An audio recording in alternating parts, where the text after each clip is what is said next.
What's up, Maniacs? I'm Brandon Ellis, lead guitar player of the Black Dahlia Murder, and you are watching Jackson Thrashed. So this feature today is about guitars that go on tour, how they get road worn, they get modified. So I'm going to be showing you my main stage guitar as of recently.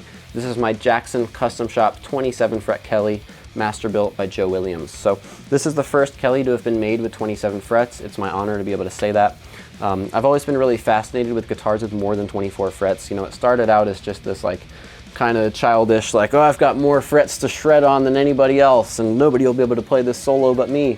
And then someone gets 29 frets and I'll have to get 36 frets, and it's silly, right? But it actually seems quite practical to me to have 27 because a lot of people, myself included, downtune our guitars a lot. So my band, we play in C standard.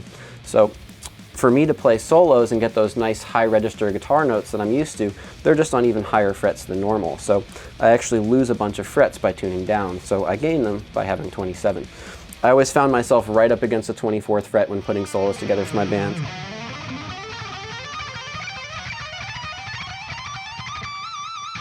Sometimes bending it as far as I could or tapping beyond it even though there was nothing there and just trying to get away with it. So it's been a long time coming to have this guitar with 27 frets, and I hope it gets more popular in the future, that feature. So aside from that, this paint job is really special. It's crackle finish, obviously. I'm kind of the crackle finish guy. I'm obsessed with these things, but this one has a metallic surf green undercoat, which is really cool and unique. I really wanted a metallic paint color because it reflects a lot of light, so it'll be very visible on stage. It will pop against the black, no problem. And I really like seafoam green guitar colors, like teal guitars and things like that. It's kind of my thing. I know that it's very polarizing for a lot of people. They either love it or hate it. So I ended up with this really subdued kind of pale shade because this guitar is kind of a chameleon. It just picks up whatever lights are in the room. So when I got it and I posted it for the first time, a lot of people were like, hey Brandon, when did you get that silver crackle Kelly? So, you know, nobody can really tell exactly how awesome this guitar looks in person but me, but it does look amazing. So some of the features that are specially geared towards playing live, we've got a fully titanium tremolo and locking nut and stainless steel frets. So none of this stuff corrodes at all. So I don't really have to worry about sweating all over my guitar for like an hour every night, 30 days in a row, and then going out and doing it again in a couple weeks. I don't have to be spraying stuff down with WD-40 and scrubbing it with a toothbrush. Like, it all just kind of takes care of itself, and that's really crucial to me. I've also got luminlay side dots, so the sides glow in the dark so I can actually see my frets when the lights go off on stage. Another thing that I asked Joe to do for me was make the covers magnetic. So this truss rod cover is actually magnetic. It just clicks right off and it snaps right back in again. So I can make quick adjustments. You know, when you're on tour and you're going through all these different climate changes from day to day, you really do need to make some adjustments. So I like to be able to have easy access to stuff. So the back plates are both magnetic as well. And he made me this little tool that's made out of a piece of wood, a piece of roasted maple out of this neck shaft, and just a magnet so I can kind of pull these things off easily.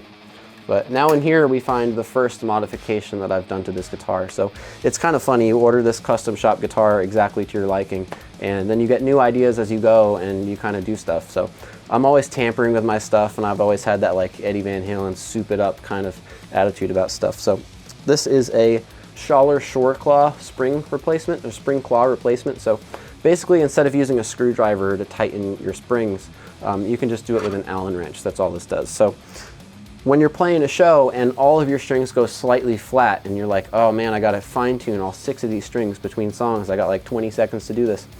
What I can do is just take an Allen wrench and put it in here and give it a turn, and it's gonna tighten all 6 of my strings equally. So I can kind of just tighten things up all at once really easily, and that's very cool to be able to do. So aside from that, I do have an Allen wrench holder on the back of the headstock.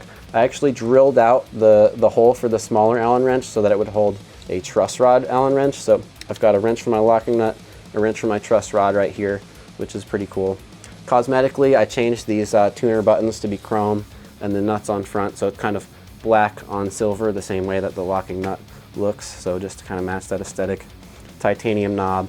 The last really custom thing that I did to this guitar is this pickup. So this pickup is a Seymour Duncan, but basically I was testing magnets and pickups, and I figured out that I really like the sound of Alnico 2 magnets because they're like the least compressed and they have kind of the most low-end response in my opinion. So they have the least power though as well.